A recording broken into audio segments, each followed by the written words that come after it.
James Madison was born on March 16, 1751, in Port Conway, Virginia, to James and Nellie Madison. He was the oldest child, and his father was a successful farmer who had a lot of land and slaves. Madison went to a boarding school in King and Queen County, Virginia. Madison returned home and received private tutoring lessons because he was having health issues. These issues continued for the rest of his life. He went to college at the College of New Jersey, which became Princeton University. He graduated in 1771 but stayed to study with the president of the school, Reverend John Witherspoon. In 1774, Madison was elected to the Orange County Committee of Safety.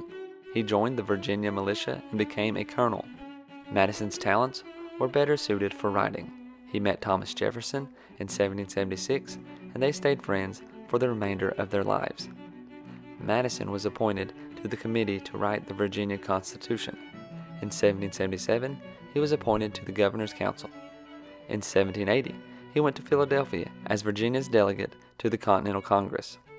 Madison was elected again to serve in the Virginia State Legislature. Madison then went to work on the U.S. Constitution. Madison represented Virginia at the Constitutional Convention.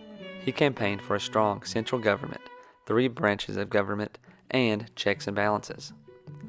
Madison, Alexander Hamilton, and John Lay wrote the Federalist Papers to help persuade those against the Constitution. Their efforts were successful. In 1789, Madison became a U.S. House of Representative. He campaigned for the freedom of speech and other rights to be added to the Bill of Rights. Madison supported Washington at first, but then he soured on his financial policies. He and Thomas Jefferson campaigned against the creation of a central federal bank. Together they created the Democratic Republican Party. In 1794, he married Dolly Todd. She had a son, and Madison raised him as his own. His father died in 1801, and Madison inherited his estate. He entered back into the political ring when President Jefferson appointed him Secretary of State.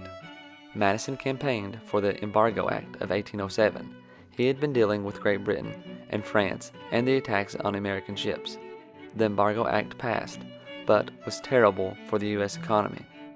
Madison ran for president on the Democratic-Republican ticket in 1808 and won, defeating Charles Pinckney and George Clinton.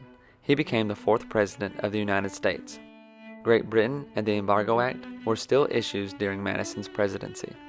The act was repealed in 1809. Another act was created, the Non-Intercourse Act, but it didn't help the tensions between the two countries. The war hawks in Congress, including Kentucky's Henry Clay, called for war with Great Britain.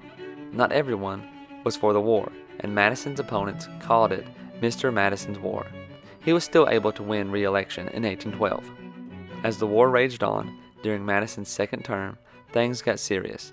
The British invaded Maryland and headed for the capital. Madison and the rest of the U.S. government fled, and the British burned Washington to the ground, including the White House and the Capitol building. The conflict continued, but the U.S. troops held the British back. The Treaty of Ghent was signed in 1814 before the Battle of New Orleans, and the war had officially ended. After his presidency, Madison and Dolly returned to Montpelier. He ran the plantation and helped Thomas Jefferson create the University of Virginia, becoming the university's president after Jefferson's death.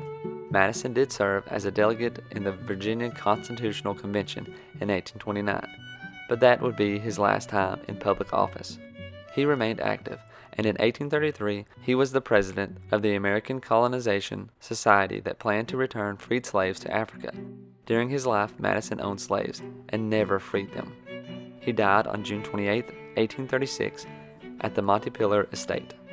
I hope you've enjoyed learning about James Madison. He was the 4th President of the United States of America. Many of his policies and ideas helped shape the United States. Madison never visited Kentucky, but he has a few connections to the state. His cousin, George Madison, was the 6th governor of Kentucky, and in 1786, Madison County, the 7th county of Kentucky, was named after him. Interestingly, it was named after him before he was president, and Kentucky was still part of Virginia.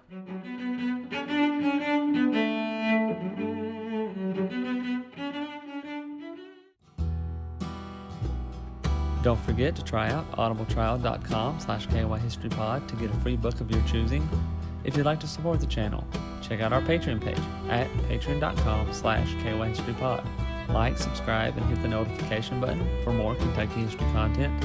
Find us on these social media platforms and check out the Kentucky History Podcast on these podcast platforms for more in-depth history of Kentucky. Thanks for watching, and we'll see you next time.